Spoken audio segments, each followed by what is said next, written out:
kuasa Roh Kudus, amin, mengalirlah di tempat ini, yes, mengalirlah Roh Kudus di hatiku sekali lagi, mengalirlah kuasa Roh Kudus, mengalirlah di tempat ini, mengalirlah Roh Kudus di hidupku, mengalirlah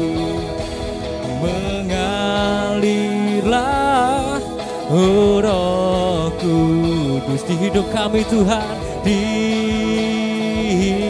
hidupku sekali lagi, mengalirlah Rohku. Pulihkan kami Yesus, pulihkanku. Mari berikan sorak-sorai buat Allah kita, buat Allah yang baik, yang sangat baik. Come on.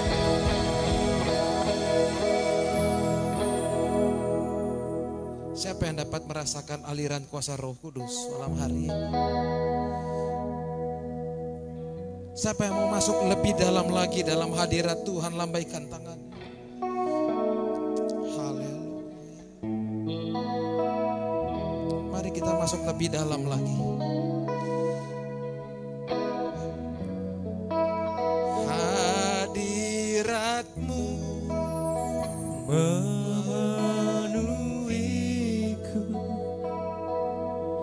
hadirat kudus-Mu penuhi bait-Mu, dan ku tersungkur menyembah-Mu, yang ku damba hanya kemuliaan-Mu. Hadirat-Mu memenuhiku, hadirat kudus-Mu penuhi bait-Mu, dan ku tersungkur menyembah-Mu, yang ku damba hanya kemuliaan-Mu. Oh, hadirat-Mu memenuhiku, yes. Hadirat kudus-Mu penuhi bait-Mu, dan ku tersungkur menyembah-Mu, yang ku damba hanya kemuliaan-Mu, dan ku tersungkur menyembah-Mu, yang ku damba hanya kemuliaan-Mu. Kami tersungkur di hadirat, dan ku tersungkur menyembah-Mu, yang ku damba hanya kemuliaan-Mu. haleluya.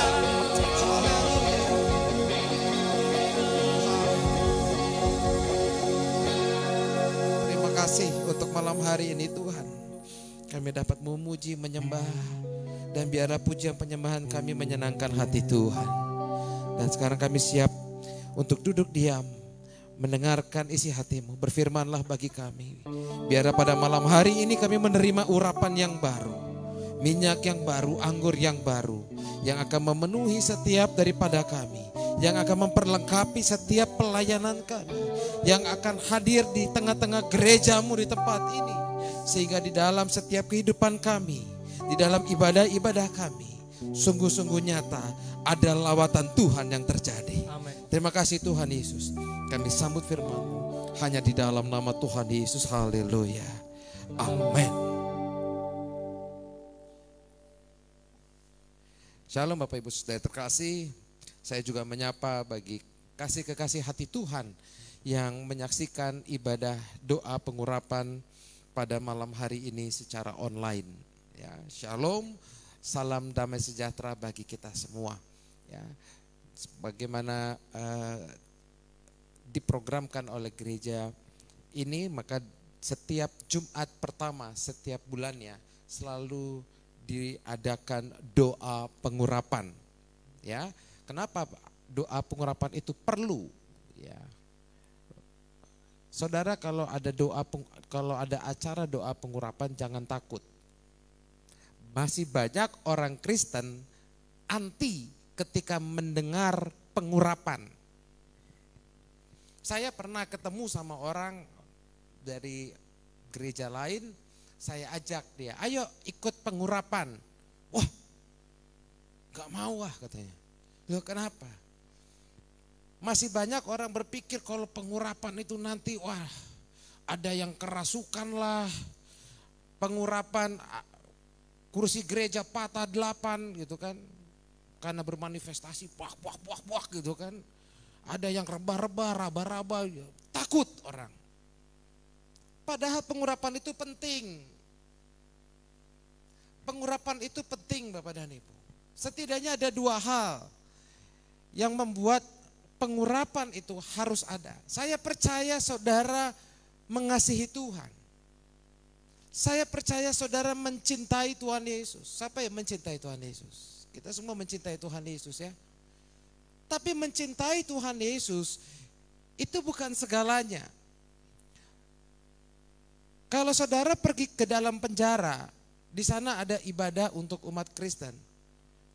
Saudara tanya, siapa yang cinta? Semua cinta Yesus. Tapi kenapa mereka ada di dalam penjara?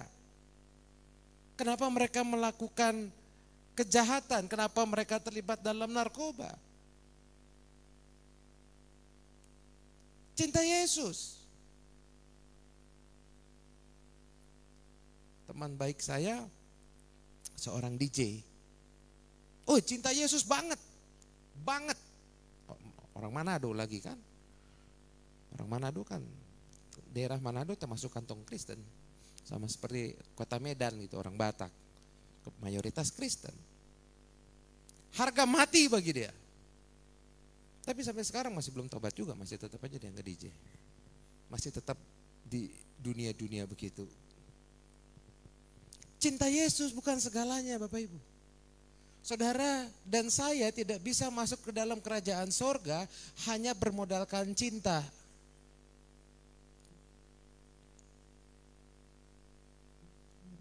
Gak bisa hanya bermodalkan cinta Yesus.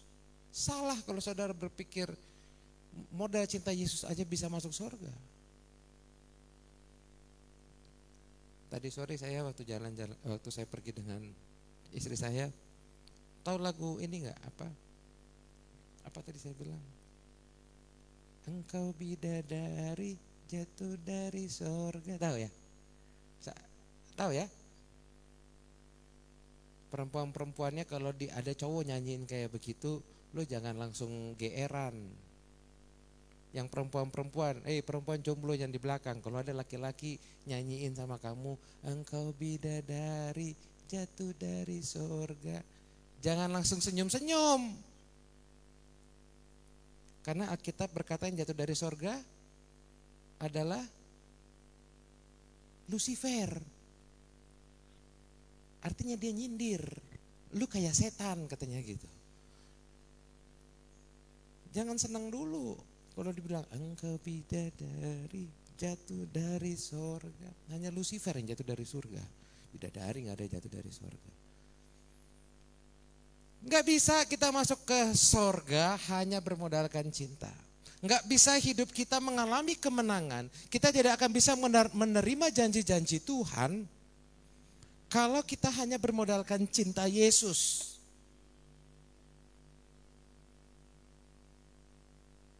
Saudara dan saya membutuhkan pengurapan. Itulah mengapa Daud berkata dalam Mazmur 20 ayat yang ke-6, dia berkata begini, aku tahu sekarang bahwa engkau memberikan kemenangan bagi orang yang diurapi.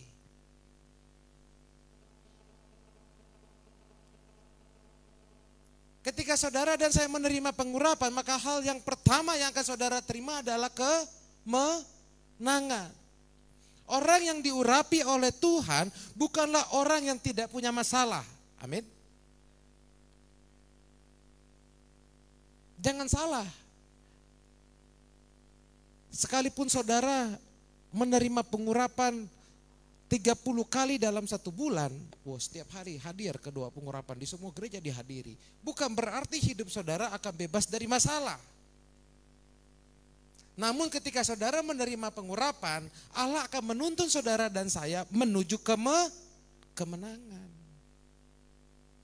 Menuntun menuju kemenangan. Kemenangan yang memang Allah telah sediakan. Dan hal yang kedua Bapak Ibu Saudara terkasih, dengan menerima pengurapan, maka kerohanian saudara dan saya akan bertumbuh menjadi dewasa. Orang yang kerohaniannya bertumbuh, tentu dia akan melakukan kehendak Tuhan. Orang yang kerohaniannya bertumbuh, dia akan berani bersaksi tentang Kristus. Saudara ingat Petrus. Kita saat ini ada di hari-hari menjelang Paskah, di Minggu Sengsara. Ketika Yesus ada di dalam pengadilan, di mana Petrus? Ingat, Petrus 3,5 tahun tidur kongko-kongko, nongkrong-nongkrong, ngopi-ngopi, jalan-jalan bareng Yesus. Ibaratnya dia selalu di gereja gitu kan. Tapi ketika ada masalah, ketika Yesus dibawa ke tengah pengadilan, di mana Petrus? Ngintip dari luar. Ngintip dari luar persidangan. Dan ketika ada orang berkata, bukankah kamu muridnya? Dia bilang apa? Enggak, no.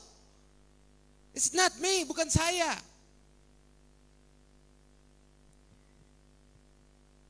Kamu pasti salah, bukan saya.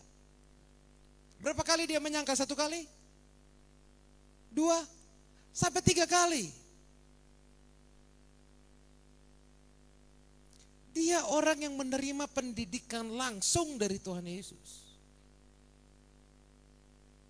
Ibaratnya, kalau zaman sekarang, Petrus dan ke-11 muridnya itu jebolan STT. Ya kan? Diajar langsung sama Tuhan. Mantap. Tapi ketika ada masalah, gak bisa apa-apa. Takut, ciut. Baru ketika saudara membaca Kisah Para Rasul 2. Ketika para murid menerima pengurapan Roh Kudus. Ketika hari Pentakosta terjadi.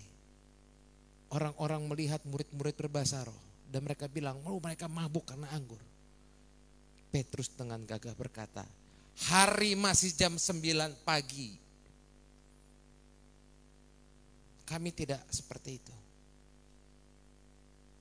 Lalu masuk Kisah Rasul 3. Dia berani bersaksi tentang Kristus. Saudara lihat transformasinya. Orang yang tadinya penakut, orang yang tadinya tidak berani bersaksi, ketika menerima pengurapan, kerohaniannya bertumbuh menjadi dewasa. Inilah mengapa pengurapan itu penting. Namun jangan salah. Pengurapan sekalipun penting, kalau saudara tidak jaga baik-baik, pengurapan bisa hilang. Bisa. Bukan hilang menguap, tetapi ditarik atau diambil kembali oleh Allah. Inilah yang akan kita lihat pada malam hari ini. Bagaimana saudara dan saya perlu menjaga urapan Allah. Pengurapan diberikan oleh Allah secara cuma-cuma. Tetapi untuk menjaga, untuk memelihara pengurapan itu, saudara dan saya membutuhkan perjuangan atau bayar harga. Itulah mengapa setiap bulan di gereja ini selalu ada doa pengurapan. Supaya saudara dan saya dan seluruh jemaat, khususnya pelayan Tuhan di tempat ini, rohnya dicas terus. Amin. Dicas terus. Sehingga saudara menerima dua hal itu. Saudara dituntun menuju kemenangan, dituntun menuju mujizat, dituntun menuju jalan keluar yang Tuhan telah sediakan. Dituntun untuk menerima berkat daripada Tuhan. Dan yang kedua, agar kerohanian saudara bertumbuh. Sekali lagi saya menghimbau pada seluruh pelayan Tuhan dan jemaat di tempat ini, harap hadir dalam doa pengurapan. Rugi kalau nggak datang. Rugi kalau nggak datang. Dan bagi saudara yang menyaksikan secara online, mungkin saudara adalah seorang hamba Tuhan, lakukanlah doa pengurapan di gereja saudara. Karena kita tidak pernah tahu kapan jemaat sedang lemah. Ingat, doa pengurapan itu bukan baptisan. Baptisan memang cukup sekali. Doa pengurapan saudara bisa lakukan berkali-kali. Agar roh kita dicas terus sama Tuhan. Pengurapan itu harus dijaga. Mendapatkan pengurapan itu mudah. Namun menjaganya, saudara dan saya perlu bayar harga. Dan ini akan kita lihat pada malam hari ini. Menjaga urapan Allah. Kita akan melihat Alkitab kita dari 1 Samuel pasal yang ke-10. Saya akan ada ayat-ayat yang akan saya lompati supaya saudara mengerti. Ya, kita tidak akan membaca semuanya. 1 Samuel pasal 10 ayat yang pertama, lalu lompat ke ayat 6 sampai ayat 7. Lalu lompat ke 1 Samuel pasal 16 ayat 14, ya. Jadi ada 4 ayat. Saya mulai 1 Samuel pasal 10 ayat yang pertama. Lalu Samuel mengambil buli-buli berisi minyak, dituangnyalah ke atas kepala Saul. Diciumnyalah dia sambil berkata, bukankah Tuhan telah mengurapi engkau menjadi raja atas umatnya Israel? Engkau akan memegang tampuk pemerintahan atas umat Tuhan. Dan engkau akan menyelamatkannya dari tangan musuh-musuh di sekitarnya. Inilah tandanya bagimu bahwa Tuhan telah mengurapi engkau menjadi raja atas miliknya sendiri. Ayat 6, lompat. Maka roh Tuhan akan berkuasa atasmu. Engkau akan kepenuhan bersama-sama dengan mereka dan berubah menjadi manusia lain. Apabila tanda-tanda ini terjadi kepadamu, lakukanlah apa saja yang didapat oleh tanganmu. Sebab Allah menyertai engkau. Lompat 1 Samuel pasal 16. Ayatnya yang ke-14. Tadi kita sudah membaca bagaimana seorang Saul yang diurapi oleh Nabi Samuel. Ayat 14. Oke, kita baca. Tetapi roh Tuhan telah mundur daripada Saul. Dan sekarang ia diganggu oleh roh jahat yang daripada Tuhan. Dalam bacaan kita 1 Samuel 10, bahkan kalau saudara baca di ayat di pasal sebelumnya di 1 Samuel 9, Allah sendiri yang berinisiatif untuk mengurapi Saul. Siapa yang punya inisiatif? Allah. Allah memerintahkan kepada Samuel 1 hari sebelum Samuel berjumpa dengan Saul. Coba kita lihat ya.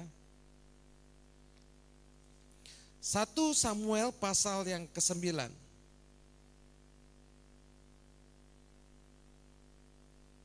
ayat ke-15. 1 Samuel 9 ayat 15. Tetapi Tuhan telah menyatakan kepada Samuel sehari sebelum ketemu dengan Saul. Bahwa apa? Ayat yang ke-17, ketika Samuel melihat Saul, berfirmanlah Tuhan kepadanya, inilah orang yang kusebutkan kepadamu itu. Artinya begini,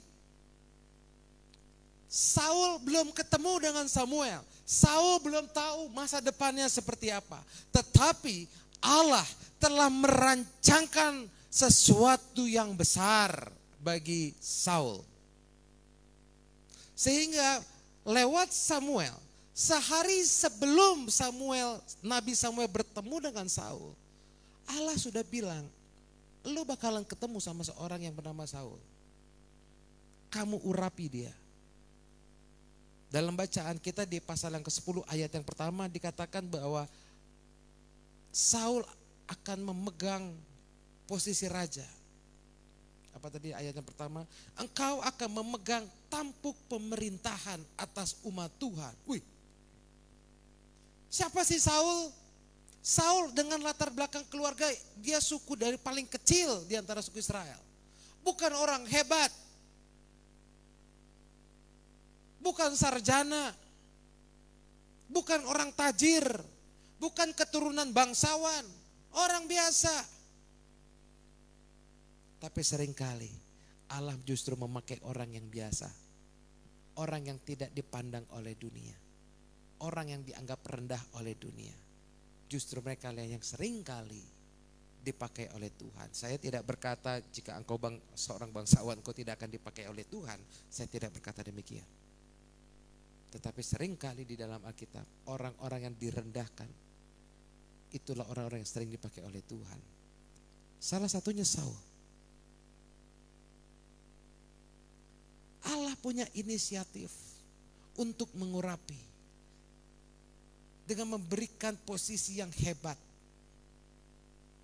Dan tadi di ayat yang ke-7 dikatakan apapun yang diperbuat tanganmu akan berhasil sebab Allah menyertai engkau. Ketika kita menerima pengurapan Tuhan, apapun yang kita lakukan menjadi berhasil. Apakah karena hebatnya kita? Bukan. Karena ada kuasa Tuhan yang bekerja. Pemain musik, sekalipun kau punya skill, tidak punya pengurapan Tuhan, maka sekalipun kau bermain sampai senar copot, tidak ada pengurapan Tuhan, tidak akan terjadi lawatan. Amin. Yang main drum, sekalipun itu drum sampai jebol, kalau engkau nggak punya pengurapan, tidak akan terjadi lawatan. Pemain musik, saya pernah katakan adalah garda terdepan dalam penyembahan. Mungkin engkau bukan orang yang punya skillful, engkau tidak punya keterampilan yang hebat di dalam penyembahan, tetapi engkau memiliki pengurapan. Maka walaupun kemampuanmu pas-pasan, pasti akan terjadi lawatan Tuhan. Saya mendorong setiap pelayan-pelayan Tuhan pada khususnya, ayo minta pengurapan daripada Tuhan. Agar pelayananmu, ataupun hari-harimu Senin sampai Sabtu ketika engkau tidak ada pelayanan, engkau tetap bersekutu dalam Tuhan. Sehingga apapun yang diperbuat tanganmu menjadi berhasil. Jaga pengurapan. Saul, orang yang menerima pengurapan dari Allah.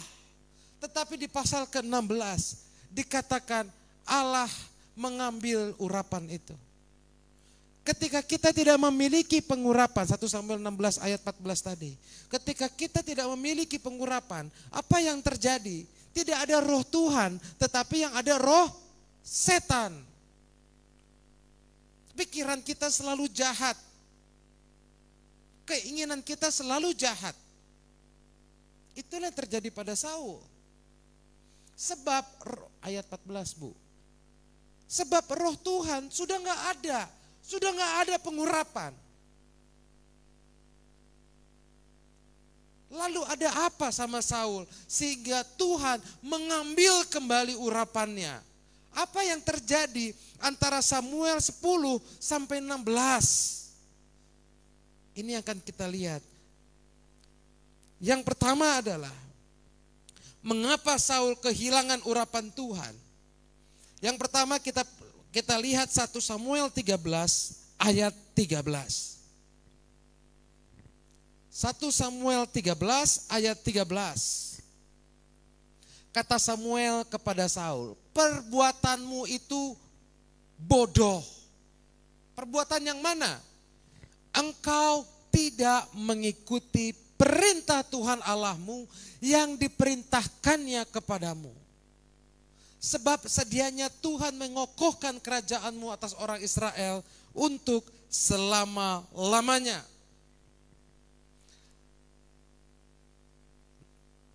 Nabi ngomong raja atas umatnya, atas Israel, dia sebut raja itu dengan panggilan bodoh. Ada yang berani nyebut presiden kita bodoh? Nggak usah jauh-jauh. Jemaat berani ngomong pendetanya, gembalanya bodoh? Nah, sini maju ke depan. Sini maju ke depan. Ada yang berani ngomong bodoh?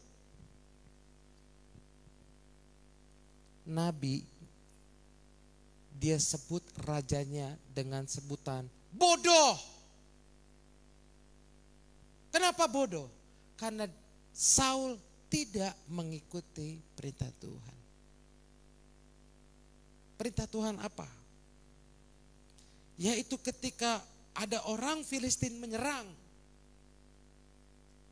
Saul berinisiatif. Sebagai seorang raja, dia tidak boleh mengambil peran seorang nabi. Singkat cerita begini, ketika berperang raja itu hanya memimpin pasukan, tetapi masalah doa, tanya sama Tuhan, melakukan korban bakaran kepada Tuhan supaya mereka bisa menang, hanya boleh dilakukan oleh imam, yaitu Samuel. Tapi ditunggu-tunggu, ketika di tengah perang, Samuel ditunggu-tunggu, nggak datang-datang. Sehingga Saul berinisiatif, dia sendiri yang memberikan korban bakaran kepada Allah. Dan itu yang membuat Allah marah. Itu yang membuat Allah marah. Dan Allah berkata, dan Nabi Samuel berkata bahwa dia ini bodoh. Bodoh Bapak Ibu.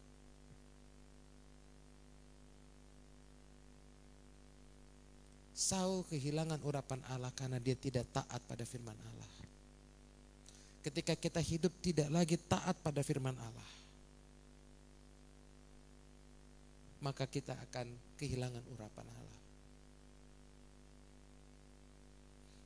Ketika saudara tidak mau lagi nurut sama Tuhan, tidak mau lagi taat, tunduk pada kehendak Tuhan, saudara akan kehilangan urapan Tuhan. Dan kehilangan urapan Tuhan bukan seperti kehilangan handphone. Kalau kehilangan handphone kita pasti tahu, jangankan hilang, ketinggalan kan kita tahu kan. Kehilangan urapan Tuhan kita nggak tahu. Ini bahayanya. Apa tanda-tandanya kita kehilangan urapan Allah? Tandanya adalah ketika kita berbuat dosa kita sudah merasa biasa saja. Tidak ada perasaan beban, tidak ada perasaan bersalah. Aduh Tuhan, saya mengerti kita pasti jatuh bangun seumur hidup. Ingat kata-kata saya, jatuh bangun, jatuh bangun. Kalau orang yang sudah kehilangan urapan Tuhan, jatuh yang gak bangun-bangun lagi, tiarap langsung. Dia udah gak merasakan. Tapi kalau orang yang masih ada roh Tuhan, dia jatuh, dia masih berusaha untuk bangkit.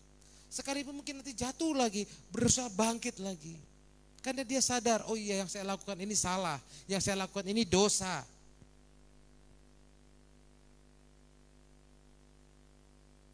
Bapak Ibu saudara terkasih, kalau saudara baca pasal 13, Saul sama sekali tidak merasakan salah ketika pada akhirnya Samuel muncul. Dengan senyum sumringah aja dia langsung menyambut Samuel. Hatinya sudah keras. Mari Bapak dan Ibu, kita belajar untuk taat. Kalau saudara tidak taat, Samuel berkata, bodoh. Saya tahu, saya mengerti, taat itu berat. Setuju? Tapi taat adalah kunci berkat. Yang setuju dengan saya katakan amin. Taat itu kunci berkat. Memang berat. Mari kita belajar taat. Kita belajar tunduk.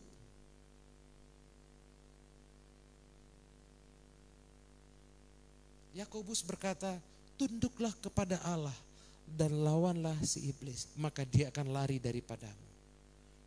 Kalau saudara mau menang di dalam peperangan roh, tunduk dulu sama Allah. Karena ketika kita tunduk, ada urapan Allah yang membackingi kita, memprotek kita. Di dalam pekerjaan, ketika saudara taat pada Allah, pada firman Tuhan, maka ada kuasa Tuhan yang membuat apapun yang diperbuat tanganmu berhasil. Engkau akan diluputkan dari rancangan orang fasik, orang-orang yang iri hati, dari rancangan orang-orang jahat. Tuhan akan luputkan. Dan urapannya akan menuntun saudara menuju kepada kemenangan. Sekali lagi, mari kita belajar taat. Belajar taat. Jangan seperti Saul. Dia kehilangan urapan Allah karena tidak taat. Tidak mengikuti perintah Tuhan Allahmu. Itu yang pertama. Yang kedua apa Bapak Ibu Saudara terkasih? Apa yang membuat Saul kehilangan pengurapan Allah? Yang kedua kita lihat 1 Samuel 13 ayat yang ke-11. Tadi ayat 13 kita naik ayat 11 sampai ayat 12. Tetapi kata Samuel, ketika Samuel datang, apa yang telah kau perbuat? Jawab Saul, karena aku melihat rakyat itu berserak-serak meninggalkan aku dan engkau tidak datang pada waktu yang telah ditentukan, padahal orang Filistin telah berkumpul di Mikmas, ayat 12. Maka pikirku, sebentar lagi orang Filistin akan menyerang aku di Gilgal, padahal aku belum memohonkan belas kasihan Tuhan. Sebab itu aku memberanikan diri lalu mempersembahkan korban bakaran. Tadi saya sudah katakan, korban bakaran itu masalah pekerjaan yang harus dilakukan oleh hamba Tuhan. Setiap daripada kita di dalam gereja ini, kita punya bagian masing-masing. Jangan, ibaratnya kalau katanya supir Metro Mini, sesama bus Metro Mini tidak boleh saling mendahului. Jangan ambil yang bukan peranmu di dalam gereja. Ataupun di dalam rumah. Kalau engkau anak jangan berperan sebagai orang tua, nggak bisa. Itu melanggar ketetapan Tuhan. Istri jangan pengen jadi suami, jadi kepala rumah tangga. Belajar tunduk, jangan tanduk. Ya. Jangan coba-coba ambil. Saul dia memberanikan diri. Kenapa? Karena ketika di dalam peperangan musuh sudah maju. Saul sudah mulai bingung. Ini gimana nih, kita nyerang atau enggak? Nyerang atau enggak? Kalau kita enggak nyerang sekarang, mati kita kalah. Itu pikirannya Saul. Artinya apa? Kenapa hal ini menjadi penyebab Saul kehilangan urapan Allah? Bapak Ibu Saudara terkasih, penyebab dari Saul nekat melanggar firman Tuhan karena dia khawatir, cemas. Hati-hati kalau saudara telah diliputi oleh kekhawatiran. Sebagai manusia kita pasti akan merasa khawatir. Tetapi ketika kekhawatiran itu datang, segera patahkan kekhawatiran itu. Saya mengundang kita semua untuk melihat Mazmur pasal 13. Mazmur pasal 13 kita akan baca itu hanya sedikit saja. Mulai dari ayat yang pertama. Mazmur 13. Untuk pemimpin biduan, Mazmur Daud. Berapa lama lagi Tuhan kau lupakan aku terus menerus? Berapa lama lagi kau sembunyikan wajahmu terhadap aku? Lanjut.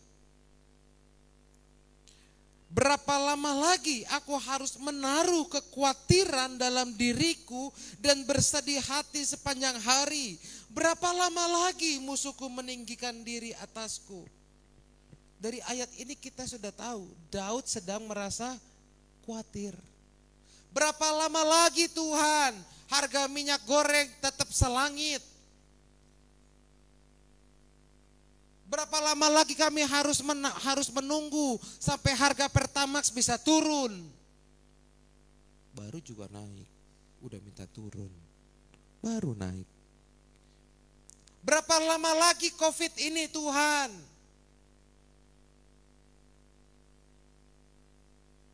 Berapa lama?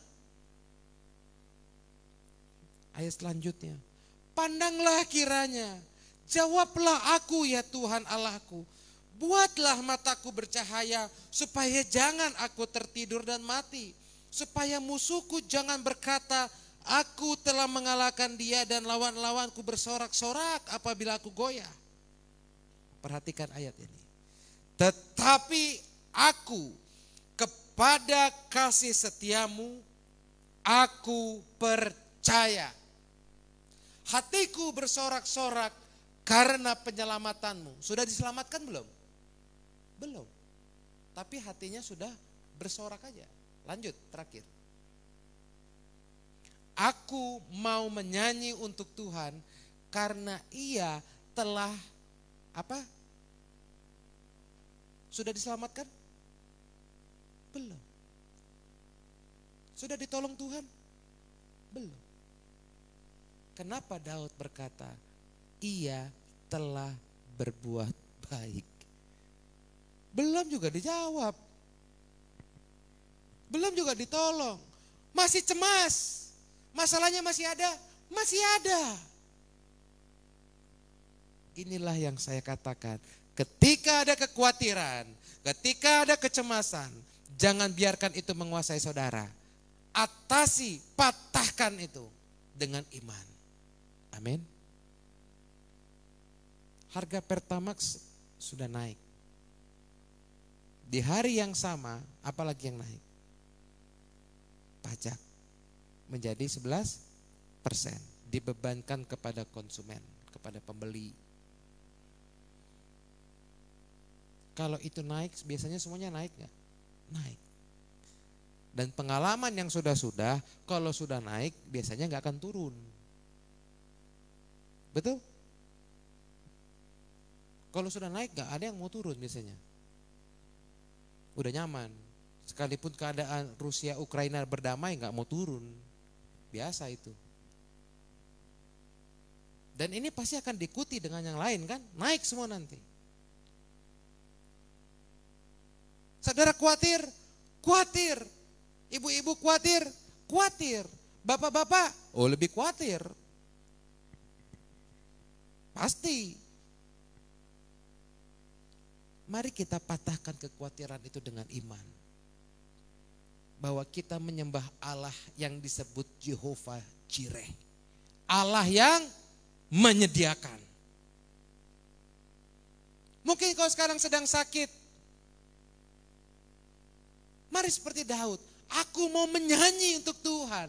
Karena Ia telah berbuat baik. Tapi saya sakit. Patahkan. Hati yang gembira adalah obat. Jangan harap ada orang akan menyemangati saudara. Semangatilah dirimu, bangkitkan imanmu. Amin. Jangan harap saudara ada orang yang mendorong untuk membangkitkan iman. Nggak usah terlalu berharap, sekalipun mungkin ada. Tetapi yang paling penting adalah dirimu sendiri. Bangkitkan imanmu.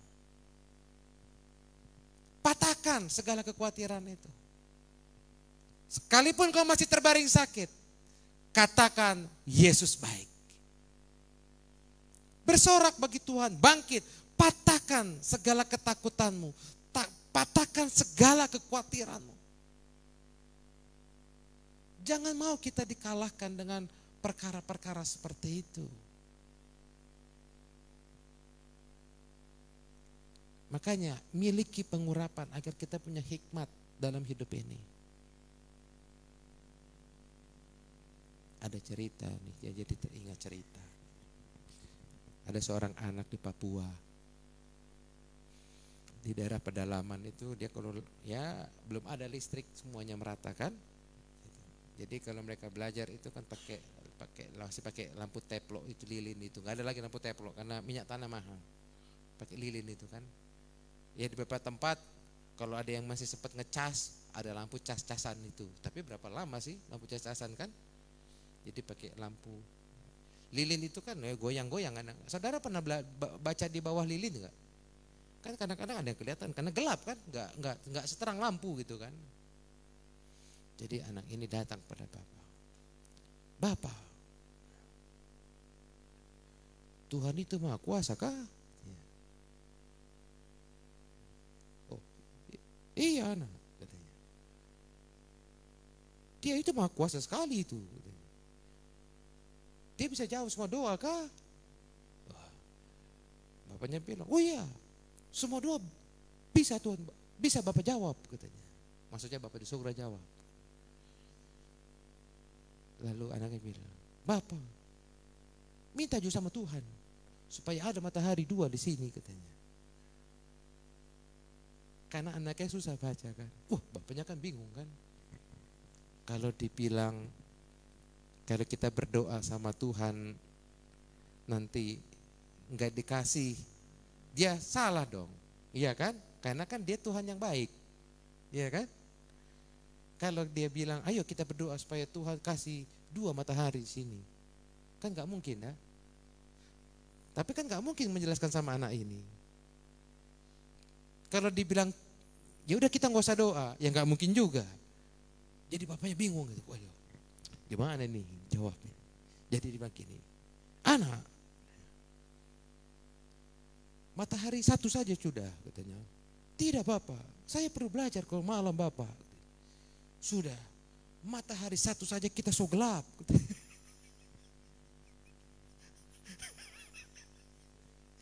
Apalagi matahari 2, kering kita nanti hitamnya katanya. Hikmat Tuhan. Nggak tahu hikmat, nggak tahu karena cerdas itu Bapak tuh. Matahari 1 aja kita sudah hitam begini. Apalagi matahari 2, kering kita nanti katanya. Kita patahkan segala kekhawatiran, kecemasan, keraguan-raguan. Jangan itu menguasai kita.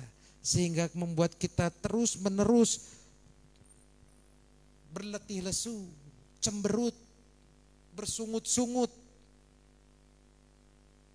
Saul karena kekhawatirannya dia berani melanggar firman Tuhan.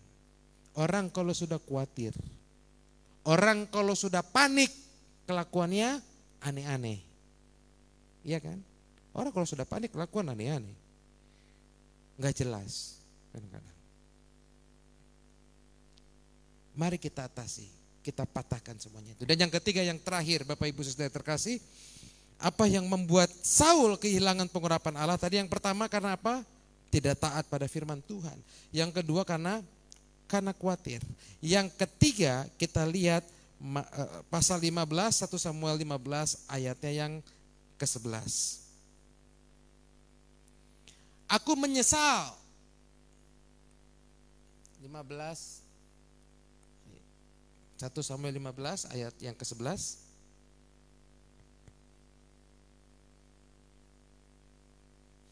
Aku menyesal karena aku telah menjadikan Saul raja. Siapa yang menyesal? Akunya itu siapa? Allah. Sebab ia telah berbalik daripadaku dan tidak melaksanakan firmanku. Kalau manusia menyesal masih bisa berubah, kalau Allah menyesal sudah repot. Maka sakit hatilah Samuel dan ia berseru-seru kepada Tuhan semalam-malaman. Kenapa Saul ditolak Allah untuk menjadi raja? Mengapa Saul, pengurapan yang telah diberikan Allah, ditarik kembali oleh Allah? Nah, ini yang perlu kita lihat di ayat 20 sampai 21. Lalu kata Saul pada Samuel, aku memang mendengarkan suara Tuhan dan mengikuti jalan yang telah disuruh Tuhan kepadaku. Dan aku membawa Agag, raja orang Amalek. Jadi suatu itu mereka disuruh perang lawan orang Amalek. Tetapi Allah berkata, tumpas semuanya, jangan diambil apapun juga. Namun apa yang terjadi? Terus orang Amalek semuanya dihantam. Tetapi rakyat mengambil jarahan kambing domba dan lembu-lembu yang terbaik yang dihususkan untuk ditumpas itu untuk mempersembahkan korban kepada Tuhan. Kelihatannya rohani ya, tetapi sebenarnya melanggar perintah Tuhan. Tuhan bilang musnahkan semuanya. Tetapi rakyat mengambil, ada lembu, ada kambing domba yang bagus-bagus, mereka pikir oh yaudah jangan dibasmi semua, kita kasih aja persembahan kepada Tuhan. Padahal Tuhan bilang habiskan, tebas semua, tumpas semua. Pakai alasan yang kedengarannya rohani, tapi sesungguhnya tidak berkenan kepada Tuhan. Karena dari awal Tuhan sudah bilang tumpas semuanya. Lalu apa maksudnya? Apa yang membuat hal peristiwa ini membuat Saul kehilangan urapan Allah? Bapak Ibu Saudara terkasih, perhatikan ayat 21 ini. Tetapi rakyat mengambil jarahan. Yang jadi raja siapa? Saul. Seharusnya raja nurut sama rakyat atau rakyat nurut sama raja? Seharusnya rakyat tunduk kepada raja. Kenapa Saul tidak marah, tidak melarang rakyat? Jangan. Tuhan bilang tumpas, jangan lu ambil. Sekalipun dengan alasan rohani, oh kita mau kasih buat Tuhan deh gitu. Jangan. Kenapa Saul tidak melarang? Satu alasannya, karena Saul takut kehilangan kenyamanannya. Takut kalau dia melawan rakyat, dia di demo. Dia sudah nyaman.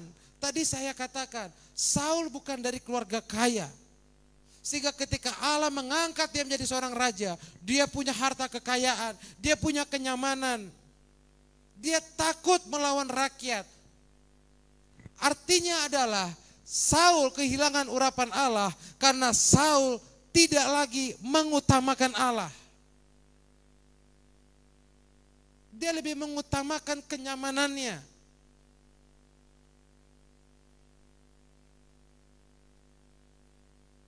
Bapak Ibu, beranikah saudara bayar harga bagi Tuhan? Bersaksi bagi Tuhan misalnya. Seringkali kita tidak berani.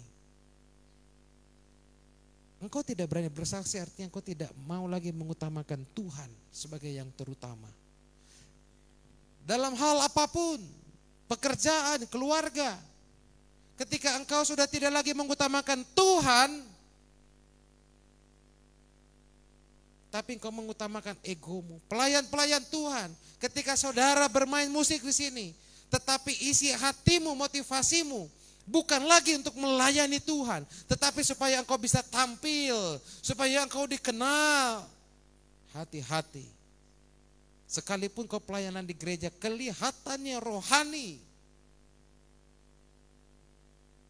tetapi sesungguhnya tidak berkenan bagi Tuhan. Hati-hati para pelayan Tuhan. Jangan karena engkau senang tampil, sehingga yang kau utamakan bukan lagi Tuhan, tetapi egomu. supaya engkau dikenal, supaya engkau disanjung. Wih, hebat ya. Hati-hati. Amin, pelayan-pelayan Tuhan. Ini adalah mimbar. Ini bukan panggung. Amin. Ini mimbar. Disinilah tempat Allah, tempat hadirat Allah. Inilah Gunung Sinai, di mana Musa harus datang naik ke atas berjumpa dengan Allah. Dan semua bangsa harus menunggu di bawah. Tidak boleh sembarangan naik. Sehingga setiap orang yang melayani Tuhan di mimbar, pastikan hidupmu selalu mengutamakan Tuhan. Agar jangan pengurapan itu hilang. Amin. Inilah ketiga hal Bapak Ibu Saudara terkasih, yang membuat Saul kehilangan pengurapan Tuhan. Dia tidak taat pada firman Tuhan. Dia biarkan kekhawatiran menguasai dirinya. Dan yang terakhir, karena dia tidak lagi mengutamakan Tuhan. Mari Bapak Ibu Saudara kasih, kita jaga urapan Tuhan yang sebentar lagi akan kita terima. Jaga baik-baik dengan taat, tunduk pada Tuhan. Jangan khawatir, kekhawatiran itu dari setan. Karena rancangan Tuhan adalah sukacita dan damai sejahtera. Ada orang yang sukacita tapi khawatir, orang stres namanya. Orang sukacita tidak akan khawatir. Orang yang penuhi damai sejahtera tidak khawatir. Dan itu datangnya dari Tuhan. Tetapi kekhawatiran, galau bahasa zaman sekarang. Galau, itu datangnya dari setan. Gak ada rancangan Tuhan yang bikin galau. Ada rancangan Tuhan bikin galau? Enggak. Bingung itu tuh datangnya dari setan. Yang bikin kita bingung. Ikut Tuhan atau ikut setan, nah itu datangnya dari setan memang. Tapi kalau kita hidup di dalam Tuhan, kita gak usah bingung. Oh iya, Tuhan bilang enggak gitu. Selesai. Bingung itu kan karena ada ego. Kita tidak lagi mengutamakan Tuhan, maka kita akan kehilangan urapan Tuhan. Inilah tiga hal yang saya harap saudara dan saya juga harus perhatikan. Agar saudara dan saya dituntun Tuhan menuju kemenangan. Saudara dan saya menerima pemulihan. Saudara dan saya menerima mujizat dan berkat-berkat. Bahkan perkara-perkara yang lebih besar. Lewat pengurapan yang baru daripada Tuhan. Amin. Saya undang pemain musik untuk maju ke depan. Mari Bapak Ibu Saudara kekasih, kita siapkan hati kita pada malam hari ini. Kita memohon agar Tuhan mengurapi kita semua pada malam hari ini.